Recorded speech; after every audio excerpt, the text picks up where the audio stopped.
Bonjour, bonjour, bonsoir, bonsoir. Ça dépend où écoutez la bino. Oignon, toi, que soit grâce à côté la chaîne à cuisine Yannick TV. Lelo na yesus na recette ya kitoko na mukolo ya lelo. Toko lia kaka mbika mbika balambi ya mbuma mbuma. Eba kongo nde balinga balia mbika mbuma mbuma. Nde toko lia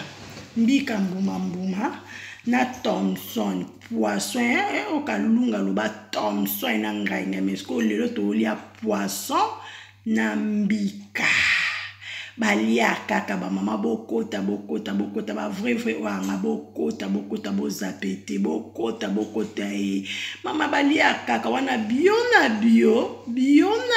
bokota bolia tokolia ensemble na bino.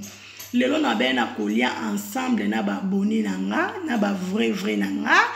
ba oya nga kwa o balinga ka cuisine Yannick TV avancé o ba priaka pona nga o ba pesa ka nga ba conseil oyo ba soutenaka nga spirituel physiquement moralement na tous les domaines ba vrai ba oya nga kwa bokota lelo na bina kolia na bino ensemble lelo cuisine Yannick azolie bokota rapide souhaite beaucoup raté ba mama bokota na ye na mbika bacha njombo ba mama mbika bacha njombo nde ezala kitoko poisson siko batumbi mama elenge wapi balia kaka bokota na bengi tous les mamans tous les papas ba vrai wanga bokota balia kaka mbika nanga na lionka na semula moto yo soko lia na kwange dépendre na soko lia na loso même na makemba na pomme de terre ce n'est pas mon problème c'est ton problème moi je vais manger ça avec le semoule mama bokota indie na lela bino a trop le loto lia kaka na photo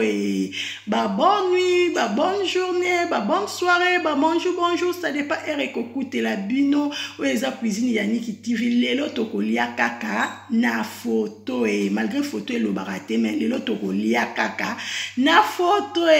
na lela bino ya trop ya ki poto seka muke banda tongo sekite seka sikoza bisous